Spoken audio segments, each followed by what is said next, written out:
Hi hello everyone, जय जगन्नाथ। आशा करी समस्ते खुशी थे भले थे। तो आजिकार टॉपिक होची मामा कहब। आजिकार टॉपिक कौन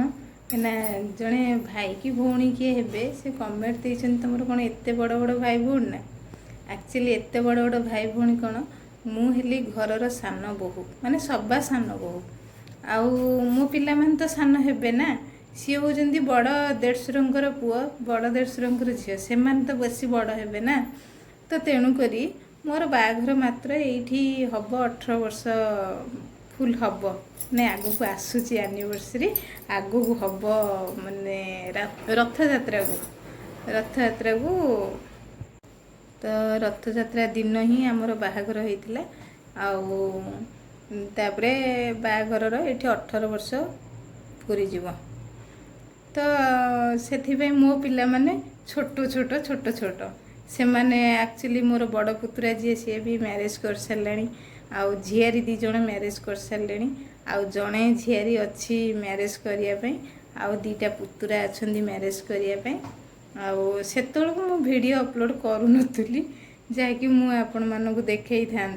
एबे सिना वीडियो जेजेमा भी हो सारे ऑलरेडी मु जेजेमा भी हो सारे मोर गोटे नाती हो सारे आपण मैंने कमेंट माध्यम जनइले आज जड़े भाई की भौणी से कहले ना एत बड़ बड़ भाई भौणी तुम सब अच्छा से कहली नाई मु किछि भाई भौणी मान सहित टिके किछि शेयर करदेवी सेमिति किछि नाई जेहेतु मु सबा सान घरर से मो पिला माने सान सान तो मो पिला मानकर कार्यक्रम पछरे हबो जोटा कि से मानकर एबे आहुरी मोर दीटा पुतुरा झियारी अच्छी से माने बाहा हो सारे तापर जाकि मो पिला मानकर नंबर पड़ो। आउ मामा तू भी पीस माँ हो जाइचु हैला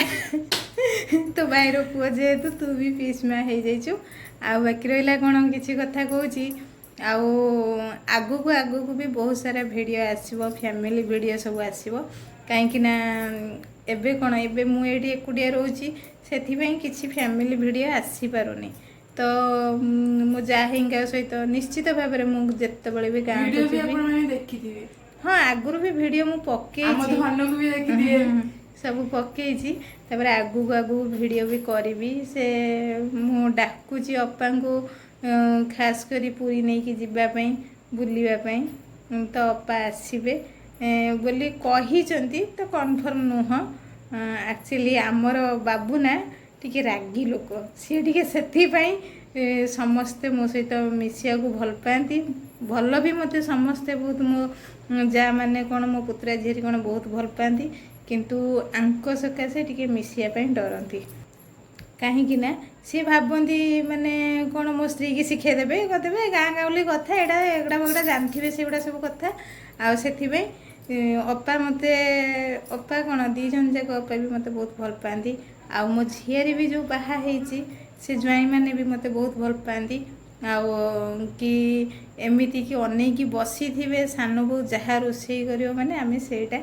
खाइबू एतिकी भी मते गर्व लगे जा हो मते मो झियारी पुतुरा ज्वाई मैंने भी समस्ते एतिकी सम्मान दियंती भल पाया दियंती तांको खुशी माने मु भी गले से माने बहुत खुशी हुअंती सान बो आसीजी बोली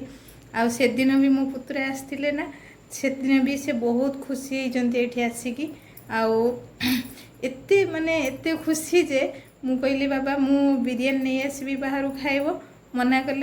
तो कले नहीं सान बो मु खाइबिनी तापर जमी सांगे सांगे कहीदी आलू भाजी पखाड़ खाईदेव थोड़ा हाँ हाँ आलू भाजी देव मुझे पखाड़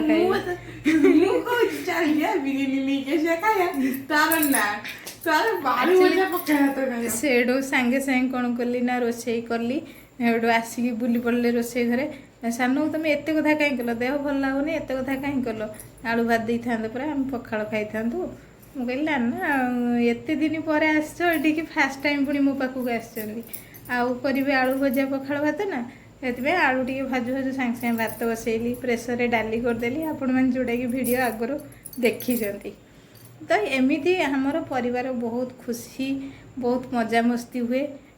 तो कौन करिया भाग्य साथ देलानी बोली आज भिन्न भिन्न हो जाइछंती। तापर एमिति कि समय आमर घर भी एमती पार्टीशन हो जाइछि ତ ଗାଁ ଭିତରେ ରହିଲେ ବଡ଼ ଦେଢ଼ଶୁରଙ୍କ ଘର, ଯିଏକି ଆମେ ସବୁବେଳେ ମିଶିକି ମୋ ଯାଆଙ୍କର ମୋର ଖାଉ। ଏଇ ରିସେଣ୍ଟ ବି ଯାଇଥିଲି, ସେ ଅପେକ୍ଷା କରିକି ବସିଥିଲେ, ମାନେ ଏବେ ବୋଲି କ'ଣ ସେତେବେଳକୁ ଭିଡ଼ିଓ ଅପଲୋଡ଼ ହେଇନଥିଲା ହେଇନଥିଲା ତ ଅପା ତାଙ୍କର ଅପେକ୍ଷା କରିକି ବସିଛନ୍ତି। ଠିକ୍ ଟାଇମ୍ରେ ମୋତେ ଭୋକ ଲାଗିଛି, ମୁଁ ଯାଇଛି ଅପାଙ୍କ ପାଖକୁ ଖାଇବା ପାଇଁ ହେଲା। ସେଦିନ ପୁଣି ଗୁରୁବାର ହେଇଥାଏ, ଅରୁଆ ଭାତ ଡାଲମା, ତାଙ୍କର ଦଳାଦଳିଟା ମୋତେ ବହୁତ ମାନେ ଭଲ ଲାଗେ। ସେଇଠୁ ବସିଲୁ ମିଶିକି ଖାଇଲୁ, ମୁଁ ମୋର ଆସିଲି। କାହିଁକିନା ସେଇଟା ପୁଣି ମୋର ଘରଟା ରାସ୍ତା କଡ଼ରେ, ଆଉ ବଡ଼ ଦେଢ଼ଶୁରଙ୍କ ଘରଟା ଗାଁ ଭିତରେ, ସାନ ଦେଢ଼ଶୁରଙ୍କ ଘରଟା ମାନେ ମୋ ଘରର ପାଖାପାଖି। ତ 50 ମିଟର ଡିଷ୍ଟାନ୍ସରେ ବୋଧେ ହେବ ଆମର ମଝିଆ ଦେଢ଼ଶୁରଙ୍କ ଘର। ସେଇଠି ପାଖାପାଖି ହେଲେ ବି ସୁଦ୍ଧା ଯିବା ଆସିବାଟା କରିବାଟା ବହୁତ କଷ୍ଟ। କାହିଁକିନା ବାହାରକୁ ଯା, ସେ ଏପଟ ସେପଟ, ନିହାତି ଦରକାର ପଡ଼ିଲେ ସିଏ ବି ଆସନ୍ତି, ଆମେ ବି ଯାଉ। କିନ୍ତୁ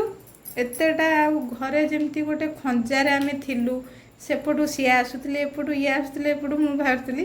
ସେଇଟା ଟିକେ ଡିଷ୍ଟାନ୍ସ ହେଇଗଲା। ସେଥିପାଇଁ ଟିକେ ଭଲ ଲାଗୁନି ଏକୁଟିଆ, ଖାସ୍ କରି ମୋତେ ଏକୁଟିଆ ସେ ଜାଗାରେ ଭଲ ଲାଗୁନି। ତ ଚାଲିଛି ଆଉ। ହେଲେ ବି ମୁଁ ଗଲେ ମୋ ପୁତୁରା ଝିଆରୀ କ'ଣ ଆଉ ଆମ ଜ୍ୱାଇଁମାନେ କ'ଣ